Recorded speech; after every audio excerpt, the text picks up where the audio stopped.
Hello my dear friends, नमस्कार। कैसे हो सभी? उम्मीद करते हैं बहुत ही अच्छे होंगे, स्वस्थ होंगे, शानदार होंगे और आपकी तैयारी भी अच्छे से चल रही होगी। दोस्तों, आप सभी का आज के हमारे इस सीडीपी के प्रैक्टिस सेट में बहुत-बहुत हार्दिक स्वागत है।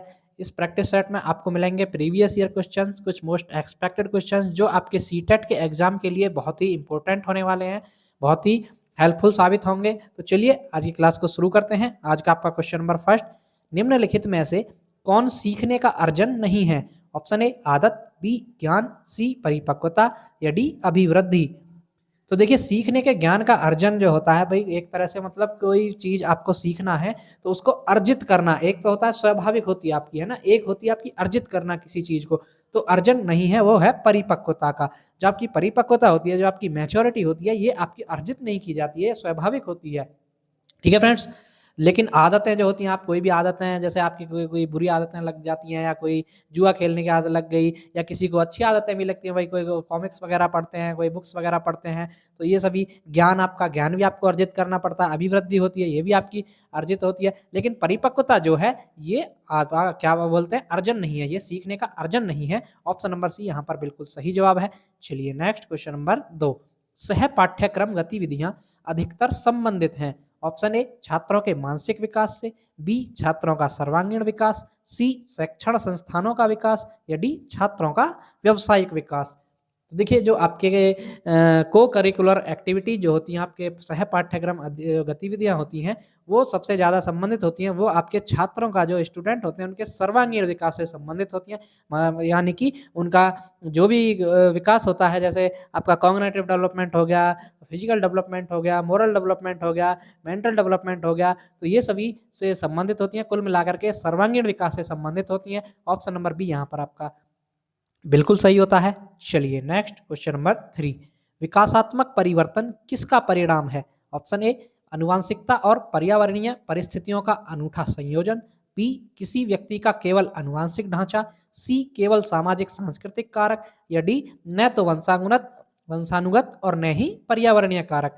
तो देखिए, आपका जहां भी सीटेट आते हैं, जो पेडागोजी होती है, सीटेट जो क्वेश्चन पूछे जाते हैं, उसमें जो नेगेटिव वर्ड्स होते हैं उनके लिए कोई स्थान नहीं होता है। देखिए, जो केवल वर्ड जो होता है नेगेटिव होता है, तो यहाँ पर किसी व्यक्ति का केवल अनुवांशिक ढांचा, तो हमारा देखते ही काट देना है कि ये आपका नेगेटिव हो गया, ये आपका नहीं हो सकता। देखिए, केवल यहाँ भी आया तो ये भी कट गया, ये भी आपका नेगेटिव हो गया। और ना ही वंशानुगत और ना ही पर्यावरणीय कारक, तो ये दोनों के दोनों, ये भी नेगेटिव बात कर रहा है। तो जो नेगेटिव वर्ड होते हैं केवल और ये, इनको देखते ही काट देना है। ऑप्शन नंबर ए क्या बचा हमारा? अनुवांशिकता और पर्यावरणीय परिस्थितियों का अनूठा संयोजन। जो आपका विकास होता है, विकासात्मक परिवर्तन होता है, वो आपकी आनुवंशिकता होती है, जो आपके पूर्वजों से द्वारा जीन के रूप में मिलती है। और आपका जो पर्यावरण या वातावरण होता है आसपास का, जैसे उसको संयोजन होकर उसकी परिस्थितियों का एक तरह से गुणनफल होता है, ये आपका व्यक्तित्व विकासात्मक परिवर्तन। ऑप्शन नंबर ए यहाँ पर बिल्कुल सही जवाब है। चलिए नेक्स्ट, क्वेश्चन नंबर 4, अन्य लोगों से डैश डैश के माध्यम से सामाजिक ज्ञान प्राप्त किया जाता है। ऑप्शन ए प्रतिक्रिया, बी हतोत्साहन, सी प्रोत्साहन या डी तर्क। अब देखिए, अन्य लोगों से किसके माध्यम से सामाजिक ज्ञान प्राप्त किया जाता है? आपको सामाजिक ज्ञान किससे प्राप्त होगा भाई? किस क्रिया के द्वारा होगा? प्रतिक्रिया के द्वारा, है ना। अन्य लोगों से जब आप इंटरेक्ट करोगे, आपस में बातचीत करोगे, आपस में प्रतिक्रिया दोगे, क्रिया प्रतिक्रिया होगी, तभी तो आपका सामाजिक ज्ञान प्राप्त होगा। समाज में बैठते हैं, अब भैया आपका सामाजिक प्राणी, मनुष्य एक सामाजिक प्राणी है, सभी को पता है। तो आप जो समाज में निकलते हैं, तो जैसे तो दो चार लोगों से आप बातचीत करोगे, वो आपसे कुछ बताएंगे, आप कुछ उनको बताओगे, आपस में ज्ञान का जो होता है, बातचीत होती है, ये सभी आपका सामाजिक ज्ञान होता है। तो ये सामाजिक ज्ञान प्राप्त किया जा सकता है प्रतिक्रिया। ऑप्शन नंबर ए यहाँ पर बिल्कुल सही जवाब है। चलिए नेक्स्ट, क्वेश्चन नंबर 5, जीन प्याजे के अनुसार आनुवांशिक रूप से क्रमदेशित जैविक परिवर्तनों का होना क्या कहलाता है? ऑप्शन ए संतुलन, बी अनुकूलन, सी परिपक्वता या डी सामाजिक प्रसारण। देखिए, जीन प्याजे महोदय जो हैं, उन्होंने आनुवांशिक रूप से जो क्रमदेशित जैविक परिवर्तन होते हैं उनको क्या कहा है, ये पूछा आपसे। तो उनको जीन प्याजे ने कहा है, ऑप्शन नंबर सी परिपक्वता। क्या कहा है फ्रेंड्स? परिपक्वता यानी मैच्योरिटी कहा है। ऑप्शन नंबर सी यहाँ पर बिल्कुल सही जवाब है। चलिए नेक्स्ट, क्वेश्चन नंबर 6, आसना अच्छा करती है क्योंकि वह दूसरों द्वारा अच्छा देखा जाना चाहती है। यानी कि जो आसना है, कोई लड़की है, वो कोई भी कार्य अच्छा करती है। वो क्यों करती है भाई? क्योंकि वह दूसरे द्वारा अच्छा देखा जाना चाहती है, क्योंकि दूसरे उसकी प्रशंसा करें, दूसरे वो बोलें कि हाँ भाई ये लड़की अच्छा करती है, तो उसके लिए दिखाने के लिए वे अच्छा करती है। लॉरेंस कोहलबर्ग के नैतिक विकास के किस चरण में है? तो भाई वो ऐसा कर रही है, तो वो लॉरेंस कोहलबर्ग जो है आपके नैतिक विकास का सिद्धांत दिया था जिन्होंने, उनका किस चरण में ये लड़की आती है? ऑप्शन ए पूर्व पारंपरिक, बी पारंपरिक, सी उत्तर पारंपरिक या डी अमूर्त संक्रियात्मक। तो देखिए ये आएगा आपका पारंपरिक स्तर में, यानी कि जो आपको किसी दूसरों को दिखाने के लिए अच्छा करना, भाई ये वही तो हो रहा है। आसना अच्छा करती है क्योंकि वह दूसरों द्वारा अच्छा देखा जाना चाहती है, क्योंकि वो चाहती है कि दूसरे उसे अच्छा देखें, अच्छा कहें कि हाँ ये अच्छा काम करती है, ऐसे करती है, तो दूसरों के लिए दिखाने को करती है। तो ये आपका पारंपरिक स्तर में आ जाएगा। ऑप्शन नंबर बी यहाँ पर आपका बिल्कुल सही जवाब होगा।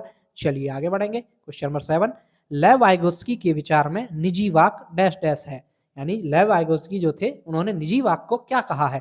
ऑप्शन ए एक महत्वपूर्ण सामाजिक कार्य करता है, बी बच्चों के संज्ञानात्मक विकास में बाधा डालता है, सी बच्चों की अहंकारी सोच को दर्शाता है, या डी कोई संज्ञानात्मक कार्य नहीं करता है। अब देखिए, मैंने आपसे अभी स्टार्टिंग में ही कहा सीटेट आपका केवल नकारात्मक वर्डों को नकारता है। जो नकारात्मक वर्ड होते हैं उनको देखते ही आपको काट देना है। देखिए ऑप्शन नंबर बी क्या कह रहा है? बच्चों के विकास में बाधा। बाधा आ गया भाई, नकारात्मक चीज है, काट दीजिए। बच्चों की अहंकारी सोच, भाई अहंकारी सोच भी एक नकारात्मक शब्द है ना, तो ये भी आपका कट जाएगा। कोई संज्ञानात्मक कार्य नहीं करता है, जो नहीं आ गया, कोई भी कार्य नहीं करता है, तो ये भी गलत हो जाएगा, ये भी नेगेटिव चीज हो गई। बचा क्या ऑप्शन? ऑप्शन नंबर ए एक महत्वपूर्ण सामाजिक कार्य करता है। जो निजी वाक होती है लेव वाइगोत्स्की के विचार में, वो निजी वाक जो होती है वो एक महत्वपूर्ण सामाजिक कार्य करती है। ऑप्शन नंबर ए यहाँ पर बिल्कुल सही जवाब होगा। चलिए आगे बढ़ेंगे। क्वेश्चन नंबर 8, प्रगतिशील शिक्षा में पाठ्यचर्या के उद्देश्य डैश डैश को महत्व देते हैं। Option A Ratan Smriti, B सत्ता के प्रति अनुकूलता, सी आलोचनात्मक चिंतन, या डी प्रत्यय स्मरण और सतत अभ्यास ड्रिल। देखिए प्रगतिशील शिक्षा की बात हो रही है यहाँ पर, तो प्रगतिशील शिक्षा में पाठ्यचर्या के उद्देश्य किसको महत्व देते हैं? अब देखिए फिर से जो आपके नेगेटिव वर्ड होते हैं उनको काटना है। रटन स्मृति एक तरह से रटना, ये आपका नेगेटिव चीजें होती है, तो इसको बिल्कुल काट देना है, हमारा जवाब नहीं हो सकता है। ठीक है फ्रेंड्स, ऐसे आपको ये सभी क्या नाम है नेगेटिव चीज़ों को काट के आप क्वेश्चन एलिमिनेट पर अच्छा कर पाएंगे, और आपका जो आंसर है वो सही जाएगा। ठीक है फ्रेंड्स, तो देखिए यहाँ पर जो पाठ्यचर्या के उद्देश्य हैं वो महत्व देते हैं आलोचनात्मक चिंतन को। वो आलोचनात्मक चिंतन को महत्व देते हैं कि जो आपकी कोई भी पाठ्यचर्या है उस पर कोई भी टॉपिक है उस पर अपने विचार रखना, भाई इसने ऐसा क्यों किया, ऐसा होना चाहिए था, ऐसा नहीं करना चाहिए था, ये हो गया तो ये आलोचनात्मक चिंतन को महत्व देते हैं। ऑप्शन नंबर सी यहाँ पर बिल्कुल सही जवाब है। चलिए नेक्स्ट क्वेश्चन नंबर 9, आरटीई अधिनियम 2009 के अनुसार प्रारंभिक शिक्षा का अर्थ है। ऑप्शन ए पहली कक्षा से 8वीं कक्षा तक की शिक्षा, बी प्रथम से पहले की शिक्षा, सी 8वीं से 12वीं कक्षा तक की शिक्षा, या डी माध्यमिक शिक्षा। तो देखिए हमारा आरटी एक्ट जो 2009 है ये आपका कब लागू हुआ था? एक तो आपको ये पता होना चाहिए, ये आपका 1 अप्रैल 2010 को लागू हुआ था। आरटी एक्ट 2009 का है लेकिन लागू हुआ था ये 1 अप्रैल 2010 को। ठीक है फ्रेंड्स, तो ये इसके अनुसार जो प्रारंभिक शिक्षा का एक वर्ड बोला जाता है कि भाई प्रारंभिक शिक्षा, तो प्रारंभिक शिक्षा होती कौन कौन सी कक्षा तक है? तो वो होती है आपकी कक्षा 1 से और 8 तक की। जो कक्षा पहली से और 8वीं तक की होती है वो आपकी प्रारंभिक शिक्षा कहलाती है। ठीक है फ्रेंड्स, ऑप्शन नंबर ए यहाँ पर बिल्कुल सही जवाब है। चलिए नेक्स्ट क्वेश्चन नंबर 10, गिलफोर्ड के अनुसार अपसारी चिंतन में आवश्यक है। ऑप्शन ए श्रेणीकरण, बी विचार प्रवाह, सी अंकगणितीय तर्क, या डी एक समाधान। तो आपके जो गिलफोर्ड महोदय थे उन्होंने अपसारी चिंतन को क्या बताया कि भाई अपसारी चिंतन में क्या आवश्यक है उनके अनुसार? तो उनके अनुसार आवश्यक है ऑप्शन नंबर बी विचार प्रवाह। यानी अपसारी चिंतन जो होता है विचारों का प्रवाह, विचारों का आदान प्रदान, मौलिकता, नवीनता, ये सभी आपकी अपसारी चिंतन की विशेषताएं होती हैं। तो ऑप्शन नंबर बी यहाँ पर आपका सही जवाब हो जाएगा। चलिए नेक्स्ट क्वेश्चन नंबर 11, फ्रायड ने किस पद का उपयोग मन की संरचना के अपने सिद्धांत का वर्णन करने के लिए किया है? ऑप्शन ए चेतना, बी आइसबर्ग, सी लिबिडो, या डी लैंडस्केप। तो देखिए जो आपके फ्रायड थे, सिगमंड फ्रायड थे, जिन्होंने मनोविश्लेषणात्मक सिद्धांत की थ्योरी दी है, मनोविश्लेषणात्मक सिद्धांत दिया है, इड, ईगो, सुपर ईगो की आपकी व्याख्या की है उन्होंने, चेतन, अचेतन, अर्धचेतन जो बताया, अवचेतन, ये आपका जो उन्होंने मन की संरचना है उसको अपने सिद्धांत में क्या नाम दिया मन की संरचना को, तो उन्होंने दिया है उसका आइसबर्ग नाम। क्या दिया है friends? Iceberg. Option number B iceberg नाम दिया है कि मन की जो संरचना है एक जो आपका आइसबर्ग होता है, यानी कि जो क्या बोलते हैं बर्फ का पहाड़ होता है तैरते हुए समुद्र में, उसकी तरह उससे वर्णन किया है। तो ऑप्शन नंबर बी यहाँ पर सही जवाब होगा। चलिए नेक्स्ट क्वेश्चन नंबर 12। एक बच्ची कहती है धूप में कपड़े जल्दी सूख जाते हैं, वह डैश डैश की समझ को प्रदर्शित कर रही है। ऑप्शन ए प्रतीकात्मक विचार, बी अहम केंद्रित चिंतन, सी कार्यकरण, या डी विपर्य चिंतन।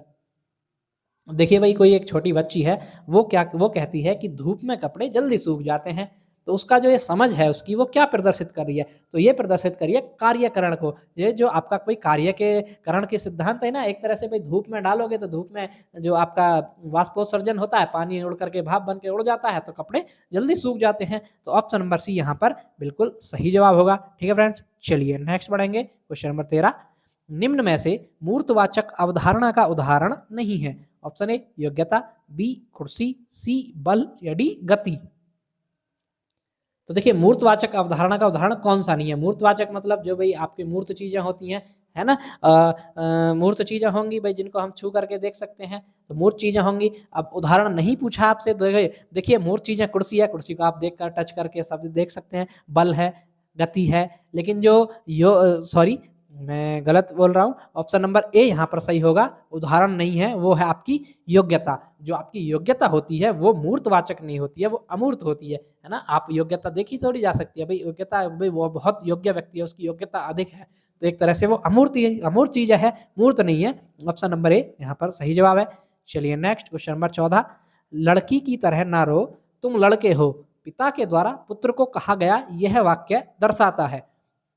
भाई कोई पिता है, वो अपने पुत्र से कह रहा है कि लड़की की तरह मत रहो, तुम लड़के हो, तो ये क्या दर्शाता है? ऑप्शन ए जेंडर पहचान, बी जेंडर रूढ़िवादिता, सी जेंडर स्थिरता, या डी जेंडर समानता। तो देखिए ये दर्शाता है आपका जेंडर रूढ़िवादिता को, या जेंडर रूढ़िवादिता को दर्शाता है कि भाई लड़कियां ज्यादा रोती हैं, लड़के कम रोते हैं। इसका मतलब यही है कि भाई तुम लड़कियों की तरह मत रहो, तुम लड़के हो, तो ये जेंडर रूढ़िवादिता को दर्शाता है। ऑप्शन नंबर बी यहाँ पर सही जवाब है। चलिए नेक्स्ट क्वेश्चन नंबर 15। सतत एवं व्यापक मूल्यांकन संदर्भित करता है। ऑप्शन ए छात्रों के विकास का दैनिक मूल्यांकन, बी छात्रों के नियमित मूल्यांकन की एक प्रणाली जो छात्रों के विकास के सभी पहलुओं को शामिल करता है, सी एक कक्षा में सभी छात्रों का नियमित मूल्यांकन, या डी उपरोक्त सभी। अब देखिए आपने सभी ने सुना होगा सतत एवं व्यापक मूल्यांकन, सीसी कंटिन्यूस कॉम्प्रिहेंसिव एवेल्यूएशन जो होता है, ये सतत व्यापक मूल्यांकन ये सभी के सभी को संदर्भित करता है। ऑप्शन नंबर डी यहाँ पर सही होगा।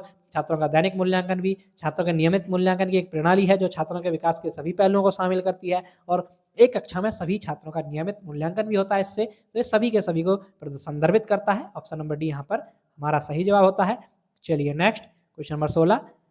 समावेशी शब्द में असाधारण बच्चों का तात्पर्य है। ऑप्शन ए मानसिक रूप से विकलांग छात्र, बी निम्न बुद्धि लब्धि शिशु, सी कुसुमायोजित होने वाला बालक, या डी प्रतिभावान, बुद्धिमान, पिछड़े, मानसिक रूप से बाधाग्रस्त शिशु। अब देखिए समावेशी शब्द में असाधारण बच्चों से तात्पर्य यही होता है, ऑप्शन नंबर डी में जो लिखा हुआ है हमारा, प्रतिभावान हो, बुद्धिमान हो, पिछड़े हो, मानसिक रूप से बाधाग्रस्त हो, यानी सभी तरह के शिशु जो हैं ये समावेशी शब्द में असाधारण बच्चों का तात्पर्य हो जाएगा। ऑप्शन नंबर डी सही जवाब है।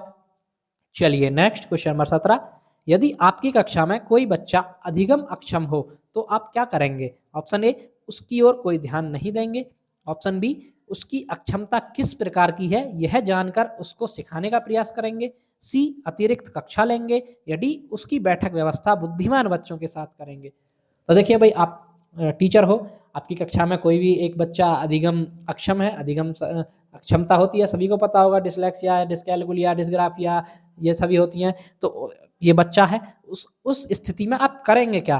तो उस स्थिति में हमें करना है कि भाई जो बच्चा है उसकी अक्षमता किस प्रकार की है, भाई लेखन अक्षमता है, पठन अक्षमता है, या डिस्कैलकुलिया गणित संबंधी अक्षमता है ना। तो ये सभी अक्षमता पहचानेंगे कि किस प्रकार की अक्षमता है, उसको जान करके फिर उसका रेमेडियल टीचिंग देंगे कि यानी कि उसको जानकर उसको सिखाने का प्रयास करेंगे, उसकी अक्षमता को दूर करने का प्रयास करेंगे।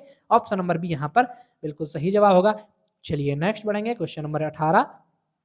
निम्न में से कौन सृजनात्मकता का एक लक्षण नहीं है? ऑप्शन ए लचीलापन, बी मौलिकता, सी विस्तारण या डी सततता। तो देखिए सृजनात्मकता क्या होती है भाई, किसी चीज में नए लचीलापन होना, मौलिकता होना, नवीनता होना, है ना, और विस्तारण होना। लेकिन जो ऑप्शन नंबर डी है सततता, ये सततता सृजनात्मकता का लक्षण नहीं होता है, इसीलिए ऑप्शन नंबर डी यहाँ पर आपका सही जवाब है। चलिए नेक्स्ट क्वेश्चन नंबर 19। सीखने की वह अवधि जब सीखने की प्रक्रिया में कोई उन्नति नहीं होती कहलाती है? ऑप्शन ए सीखने का वक्र, बी सीखने का पठार, सी स्मृति या डी अवधान। तो भाई देखिए सीखने की वह अवधि जब सीखने की प्रक्रिया में कोई भी उन्नति नहीं होती है, यानी सीखने की प्रक्रिया वहीं की वहीं एक ऐसे सीधी लाइन में पड़ जाती है, तो उसको बोलते हैं सीखने का पठार। ऑप्शन नंबर बी सीखने का पठार यहाँ पर बिल्कुल सही जवाब हो जाएगा। चलिए आगे बढ़ेंगे, क्वेश्चन नंबर 20। नैमित्तिक अनुबंधन किससे संबंधित है? Option A Pavlov, B Skinner, C Hull या डी मिल्लर। अब देखिए नैमित्तिक अनुबंधन जो है इसी का नाम एक है क्रिया प्रसूत का सिद्धांत, है ना, आप सभी ने सुना होगा। तो ये आपका स्किनर महोदय से संबंधित है, नैमित्तिक अनुबंधन स्किनर महोदय से। ये क्रिया प्रसूत का सिद्धांत, ये भी इसी को बोला जाता है क्रिया प्रसूत का सिद्धांत। ठीक है फ्रेंड्स, ऑप्शन नंबर बी यहाँ पर आपका सही जवाब होता है। इन्होंने चूहों पर प्रयोग किया था, स्किनर ने किस पर प्रयोग किया था भाई? चूहों पर प्रयोग किया था। ठीक है, ऑप्शन नंबर बी यहाँ पर सही जवाब है। तो दोस्तों ये थी हमारी आज की क्लास। आपको क्लास कैसी लगी कमेंट करके जरूर बताएं। जो भी साथी चैनल पर पहली बार हैं कृपया चैनल को सब्सक्राइब कर लें, ताकि ऐसी ही इंफॉर्मेटिव क्लासेस और वीडियोज आपको डेली मिलती रहे। तो चलिए मिलते हैं नेक्स्ट वीडियो में, तब तक के लिए धन्यवाद।